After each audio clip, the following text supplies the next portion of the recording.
आपका fit India के super hit bulletin में मैं आपके साथ हूँ श्वेता श्रीवास्तव और आपके साथ मैं हूँ दीपिका यादव। तो हम मौजूद हैं दिल्ली के नेहरू पार्क में, जहाँ की खूबसूरती देखते ही बनती है और यहीं से आज हम आपको देश दुनिया की तमाम खबरें बताएंगे। लोकसभा चुनाव से जुड़े हर अपडेट्स भी आपको बताएंगे। तीसरे चरण के लिए कल वोटिंग होनी है। आज क्या कुछ है देश और दुनिया की जितनी भी खबरें हैं वो हर चीज आपको बताएंगे। बने रहिए 1 घंटे हमारे साथ और देखते रहिए फिट इंडिया का सुपर हिट बुलेटिन।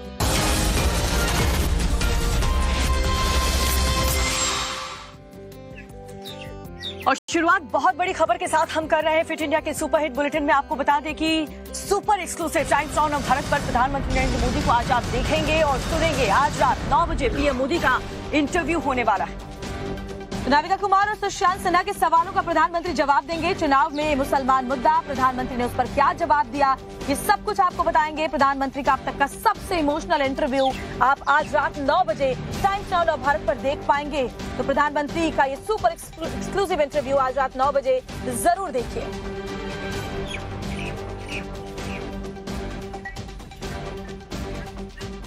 तो चुनाव में मुसलमान मुद्दा और प्रधानमंत्री ने क्या जवाब दिया, ये भी हम आपको आगे दिखाएंगे और रात 9 बजे पूरा इंटरव्यू आप देख पाएंगे आज।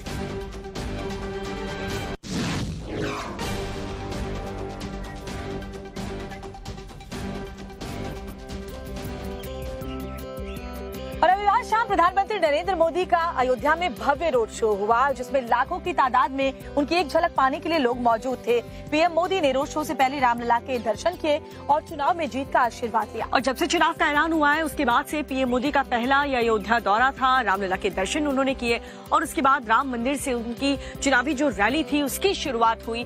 और उसके बाद कितना बड़ा संदेश वहां से गया है वो आप देखिए इस रिपोर्ट में।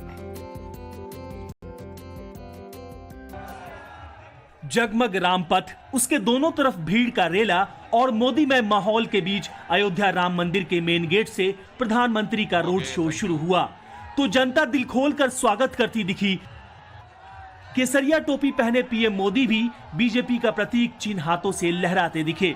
सीएम योगी और अयोध्या के बीजेपी प्रत्याशी लल्लू सिंह भी उनके रथ पर मौजूद थे।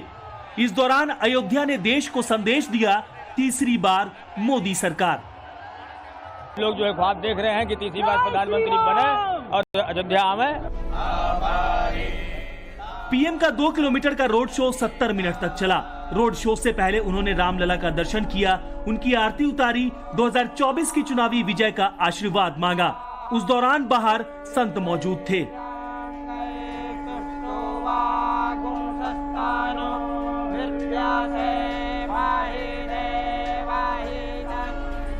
आजादी के बाद ऐसा कोई प्रधानमंत्री देश को मिला है जो सनातन धर्म का संरक्षण कर रहा है। आज तक जो भी प्रधानमंत्री थे केवल दरगाह पर, मजार पर चद्दर चढ़ाने वाले होते थे। तो राम जी से संलग्न रहेंगे, उसी का सियासत भी शाश्वत रहेगी और उसका धर्म ध्वजा भी शाश्वत रहेगा। मौजूदा चुनावी माहौल में यूपी में वोट जिहाद और देश में धर्म के आधार पर मुस्लिम आरक्षण का मुद्दा गर्मा रहा है। पीएम मोदी ने अयोध्या रोड शो के जरिए देश के उन 353 लोकसभा सीटों के मतदाताओं को अपना चुनावी संदेश दिया, जहां अब तीसरे से 7वें चरण का मतदान होना है। अयोध्या में 20 मई को मतदान है।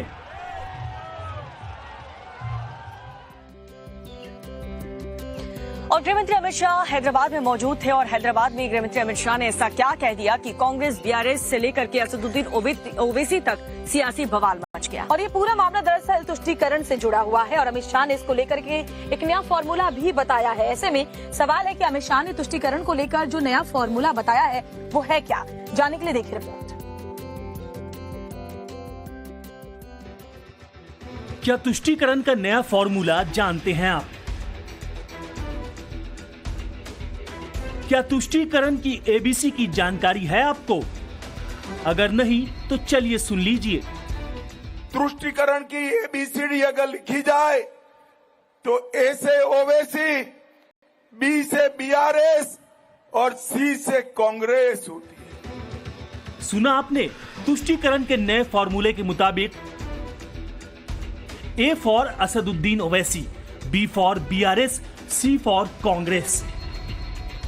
अब सवाल है कि तुष्टीकरण को लेकर अमित शाह ने ये बात कही क्यों और गृह मंत्री ने किस मुद्दे पर हमला किया?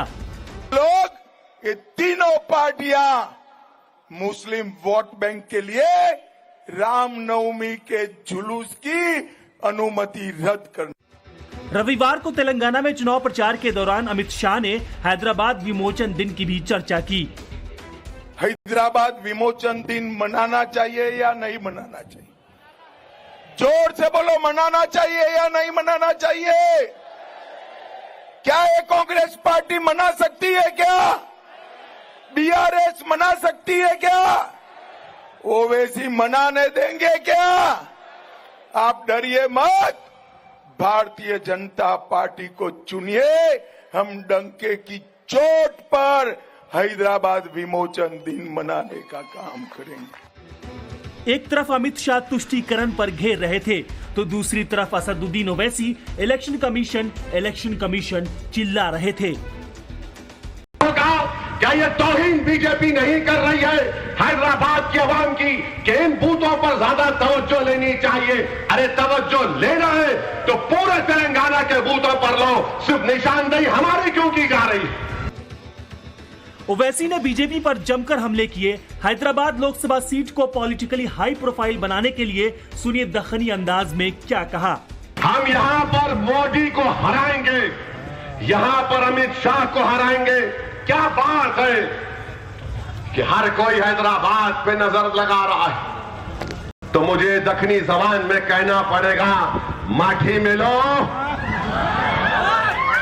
माठी मिलो, हमारे पीछे पड़ गए, पड़ो पीछे, कोई फर्क नहीं पड़ेगा। बता दें कि हैदराबाद में चौथे चरण में यानी 13 मई को चुनाव है। यही वजह है कि जैसे जैसे वोटिंग की तारीख करीब आ रही है, हैदराबाद का सियासी टेम्परेचर हाई होता जा रहा है।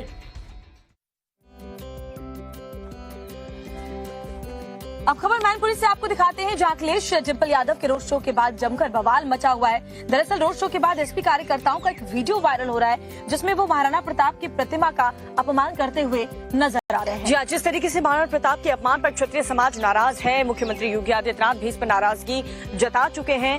हालांकि इसको लेकर के समाजवादी पार्टी ये कह रही है कि सियासत कर रही है भारतीय जनता पार्टी, क्योंकि मैनपुरी में जो भव्य रोड शो और रैली हुआ है उसे देख करके बीजेपी बौखला गई है। पूरी खबर इस रिपोर्ट में देखिए। समाजवादी पार्टी के गढ़ मैनपुरी में महाराणा प्रताप की प्रतिमा का अपमान करने का मामला गर्मा गया है। मैनपुरी के महाराणा प्रताप चौक पर यह वाकया अखिलेश यादव का रोड शो खत्म होने के बाद हुआ। तस्वीरों में दिख रहा है कि सपा कार्यकर्ताओं ने महाराणा प्रताप की प्रतिमा पर चढ़कर पार्टी का झंडा लगा दिया। आरोप है कि उस दौरान राणा प्रताप की तलवार तोड़ने की कोशिश की गई। कहीं ना कहीं भारतीय जनता पार्टी में बुखलाहट है, कहीं ना कहीं घबराहट हो गई रोड शो को मद्देनजर, और इसीलिए इस तरह की इन लोगों ने साजिश करी है। लेकिन मुझे पूरा भरोसा है कि मैनपुरी के लोग एक परिवर्तन की तरफ, और मैं समझती हूँ पूरा देश परिवर्तन बदलाव की राजनीति को स्वीकार रहा है। यूपी पुलिस ने इस मामले में 100 सपा समर्थकों पर केस दर्ज कर लिया है। महाराणा प्रताप प्रतिमा के अपमान से क्षत्रिय समाज बेहद गुस्से में है। प्रतिमा को जल से धोने के दौरान उन्होंने उत्तेजक नारेबाजी की। आपको बता दें कि अखिलेश के रोड शो से एक दिन पहले ही मुख्यमंत्री योगी आदित्यनाथ ने रोड शो की समाप्ति के बाद पुष्पांजलि अर्पित कर महाराणा प्रताप का सम्मान किया था। उन्होंने कहा कि राष्ट्र नायक महाराणा प्रताप की मूर्ति के साथ जिस प्रकार का अपमानजनक और अवमाननापूर्ण व्यवहार समाजवादी पार्टी के नेताओं का था, वह अत्यंत निंदनीय है। मैं इस कृत्य की भर्त्सना करता हूँ।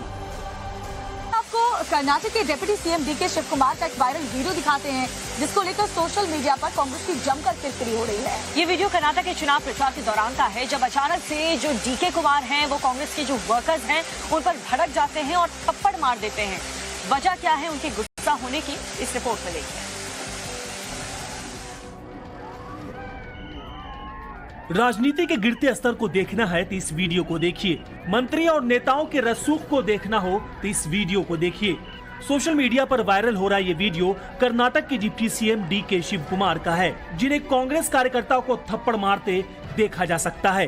वीडियो कर्नाटक के हावेरी का है, जहां डीके शिव कुमार धारवाड़ से कांग्रेस प्रत्याशी विनोद असूटी के प्रचार के लिए चुनावी रैली में पहुंचे थे, जहां कंधे पर हाथ रख देने की वजह से डीके गुस्से में लाल हो उठे और अपने ही कार्यकर्ताओं को जोरदार थप्पड़ जड़ दिया। वीडियो एक बार फिर देखिए।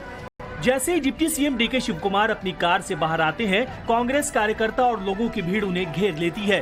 इस दौरान कांग्रेस का एक कार्यकर्ता डीके के बेहद करीब पहुंच जाता है और उनकी पीठ पर हाथ रख देता है।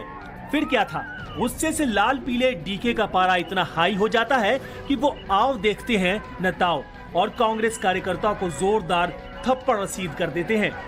वीडियो में दिख रहे कांग्रेस कार्यकर्ता की पहचान अलाउद्दीन मनियार के तौर पर हुई है। बीजेपी आईटी सेल प्रमुख अमित मालवीय ने थप्पड़ मारने का वीडियो साझा करते हुए डीके शिव कुमार पर हमला बोला है।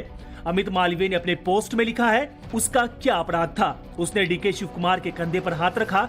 मुझे आश्चर्य है कि कांग्रेस कार्यकर्ता कांग्रेस के लिए काम क्यों करना चाहते हैं। उनके नेता उन्हें थप्पड़ मारते हैं, उन्हें अपमानित करते हैं, उन्हें चुनाव लड़ने के लिए टिकट नहीं देते।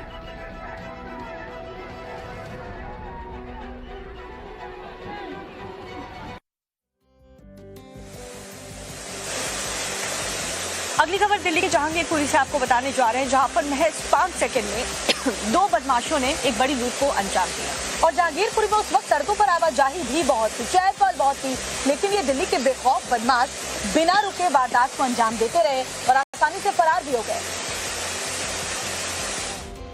ये दिल्ली के जहांगीरपुरी का व्यस्त इलाका है, जहां भीड़ भाड़ और चलती फिरती सड़क के बावजूद बदमाशों के हौसले बुलंद हैं। देखिए, लूट की बड़ी वारदात को अंजाम देने के बाद यहाँ खौफ का माहौल है, लोग दहशत में हैं। जी, बड़े भाई स्कूटी से अपने घर जा रहे थे, दुकान बंद करके आ रहे हैं। ये मंगल विहार खत्ते के पास 2 लड़कों ने धक्का देके स्कूटी लेके चले गए। जी, क्या क्या सामान था स्कूटी में? जी, थैला था कैश का और दुकान की चाबियां थी। कितनी कैश थी? 1.25 से 1.5 लाख रुपए के बीच में कैश थी। और सामान क्या क्या था? और दुकान की चाबियां थी। जी, दुकान की चाबी थी। कौन सी गाड़ी थी? Maestro scooty. हाँ जी, स्कूटी माइस्ट्रो। क्या नंबर था? 5290। सीसीटीवी फुटेज को देखिए, समय हुआ है तकरीबन रात के 9:15 बजे। इस दौरान उत्तर पश्चिमी दिल्ली के जहांगीरपुरी इलाके में आवाजाही सामान्य है। ये वो समय है जब व्यापारी और कारोबारी अपनी दुकान बंद कर घर जा रहे होते हैं। इस दौरान अति व्यस्त सड़क पर 2 बदमाशों ने गोरिल्ला स्टाइल में लूट की वारदात को अंजाम दिया। देखिए 2 बदमाश स्कूटी सवार को कैसे दबोचते हैं। स्कूटी सवार को धक्का देकर उसे सड़क पर गिरा देते हैं और महज 8 से 10 सेकंड के अंदर लूट की घटना को अंजाम देते हैं। बदमाश बेफिक्र होकर वहां से फरार हो जाते हैं। लोगों का आरोप है कि वारदात की सूचना देने के बाद भी पुलिस ने कार्रवाई शुरू नहीं की, जबकि इलाके में लूटपाट की वारदात लगातार बढ़ती जा रही है। अभी तक पुलिस की कोई कार्रवाई नहीं है, ना ही पुलिस ने कुछ ढंग से रिएक्शन लिया है। पुलिस की शरण में ही ये गुंडे पल रहे हैं। कौन लोग थे, कुछ पता चलता है? कितने लड़के थे? जहाँ तक है 2 लोग हैं और हमें जो शक है वो बंगालियों के ऊपर है। बताया जा रहा है कि घटना के तुरंत बाद पीड़ित व्यापारी ने लूट की सूचना स्थानीय महिंद्रा पार्क थाने पुलिस को दी।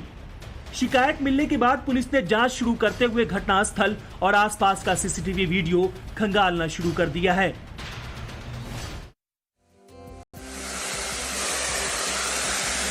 मध्य प्रदेश में खनन माफियाओं के हौसले कितने बुलंद है, एक बार फिर से इसकी तस्वीर सामने आई है। मामला शहडोल का है, जहां ट्रैक्टर ट्रॉली से एक एएसआई की कुचलकर हत्या कर दी गई। जी हाँ, यहाँ पर मुख्यमंत्री मोहन यादव के निर्देश पर पुलिस प्रशासन की टीम ने बड़ा एक्शन लेते हुए रेत माफियाओं पर क्या एक्शन लिया है वो देखिए इस रिपोर्ट में। बुलडोजर की इस दहाड़ को सुनिए। प्रशासन की देखरेख में यहाँ बुलडोजर गरज रहा है। अवैध और कब्जा की गई जमीन पर बने निर्माण को तहस नहस कर रहा है।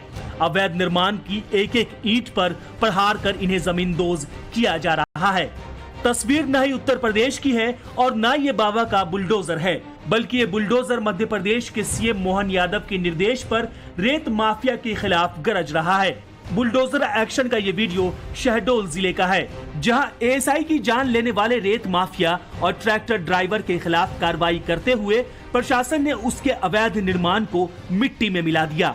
आपको बता दें कि थाना ब्योहारी के जमोड़ी गांव में ट्रैक्टर को रोकने पर ट्रैक्टर ड्राइवर विजय रावत ने एएसआई गया प्रसाद को कुचलते हुए ट्रैक्टर ट्रॉली आगे बढ़ा दी। पुलिस के मुताबिक आरोपी ट्रैक्टर ड्राइवर विजय रावत और उसके साथी आशुतोष को रात में ही गिरफ्तार कर लिया गया। ट्रैक्टर मालिक सुरेंद्र सिंह की तलाश में पुलिस टीमें दबिश दे रही हैं। उस पर 30,000 रुपए का इनाम घोषित किया गया है। सुरेंद्र अगस्त में रेत चोरी के आरोप में गिरफ्तार हो चुका है। ऐसा लगता है कि परीक्षा पत्र लीक होना या फिर अनियमितता होना बहुत ही आम सी बात हो गई है। राजस्थान के सवाई माधोपुर से भी एक ऐसी घटना सामने आई है। आखिर छात्र विरोध यहाँ पर क्यों कर रहे थे, पुलिस ने क्यों इतना कड़ा एक्शन लिया, ये बवाल की वजह क्या है, इस रिपोर्ट में जानिए। नीट परीक्षा के दौरान राजस्थान के सवाई माधोपुर के आदर्श विद्या मंदिर परीक्षा केंद्र की इन तस्वीरों को देखिए। यहाँ छात्रों और पुलिस के बीच जबरदस्त हंगामा हो गया। छात्रों को तितर बितर करने के लिए पुलिस ने जमकर धक्का मुक्की की।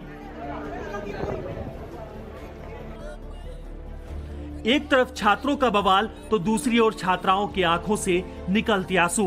परीक्षा केंद्र में हुई अनियमितता के चलते यहाँ के परीक्षार्थियों का भविष्य अधर में लटक गया है। इंग्लिश मीडियम में पेपर दे दिया हमको ना, हिंदी मीडियम वाले हम तो ना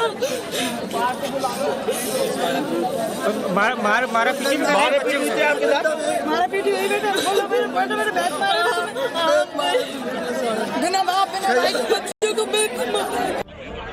आदर्श विद्या मंदिर मानटाउन सेंटर पर नीट के पेपर के दौरान उस वक्त हंगामा हो गया जब हिंदी मीडियम के छात्रों को अंग्रेजी मीडियम और अंग्रेजी माध्यम वालों को हिंदी माध्यम का पेपर बांट दिया गया।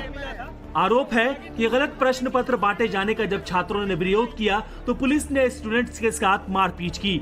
इससे आक्रोशित परिजनों ने स्कूल में विरोध प्रदर्शन किया। पेपर ही गड़बड़ हुई सर, उनके हिंदी मीडियम में पेपर दे दिया, गलत पेपर बढ़ गए सर। इतनी तैयारी करके आए सर, हमारा तो बच्चा बहुत ज्यादा तैयारी करके आया, हमारा तो सारा कोई खराब हो गया ना पूरा। तो यहाँ कोई एक्शन भी नहीं ले रहे, अब क्या होगा सर इनके साथ? इन बच्चों को, इतने सारे बच्चे एक रूम में और हमारे बच्चे से तैयारी करके आया, क्यों उन्होंने मतलब इसे गलत क्यों दिया इसको पेपर? बताओ, इनका तो कुछ नहीं बिगड़ा, हमारे बच्चे का तो हो गया ना, वो भी साल भर खराब हो गई ना उसकी तो बेचारे की। हालांकि बड़ी लापरवाही के बाद राष्ट्रीय परीक्षा एजेंसी ने गलती मानते हुए लेटर जारी किया, जिसमें 120 स्टूडेंट्स को फिर से परीक्षा देने का मौका देने की बात कही गई। इस तरह हंगामे वाले दिन की शाम 6 से रात 9:30 बजे तक फिर से परीक्षा करवाई गई, लेकिन एग्जाम में 120 की जगह 116 स्टूडेंट्स ने ही दोबारा से परीक्षा दी।